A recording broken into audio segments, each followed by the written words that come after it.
دا د مسلمان غوښتنه ده، دا د مؤمن غوښتنه ده، او دا د ایمان تقاضا ده، او دا د اسلام تمنا ده چې د زندګۍ په عواقبو کې، د زندګۍ په آخر کې الله تعالی سه انسان د خپل ځان دپاره د شهادت غوښتنه وکړي.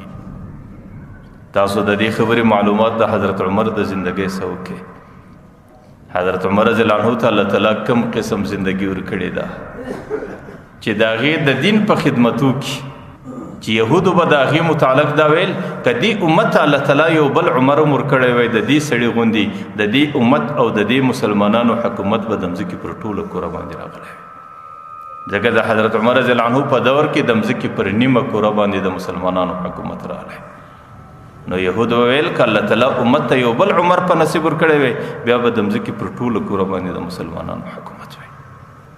حضرت عمر رضی الله عنه په مدینه منوره کې ژوند تیر کړی. یو ځل مکې مکرمې ته د عمرې په خاطر باندې رالی او په طواف کې په صفا او مروه کې چې د مکې څومره عمرې څومره مناسک دي په هغې ټولو کې د ځان دپاره د شهادت دعا غوښتله. چې کله د مدینې منورې پر طرف باندې واپس روان دی نو په لاره کې شپه راله. په شپه کې د ملګرو سره قافله واوښتله، شپه تېروي. د صحابو د مدینې منورې سره ډېره مینه او محبت، هغې محبت د پیغمبر علیه السلام په وجه باندې وي.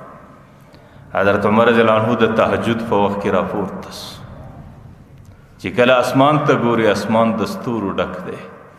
دماغ و فکر کې دا رالو چې دا ستوري به اوس په مدینه کې معلومیږي.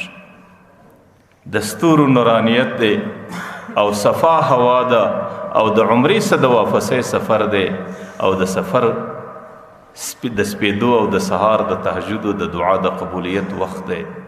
حضرت عمر رضی الله عنه د ټولو څخه زیاته عقیده دا ده چې دې وخت کې الله تعالی دعا نه قبلوي، دعا نه ردوي، الله تعالی دعا ضرور قبلوي.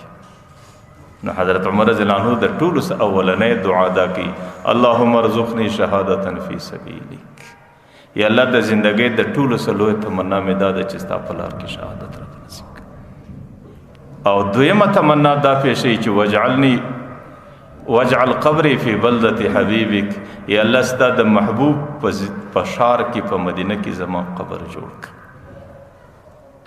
د حضرت عمر رضی الله عنه هغه تمنا هغه په دې شکل باندې کوي چې الله زما لویه تمنا د زندګۍ دا ده چې راته مرګ د شهادت را په نصیب کړه.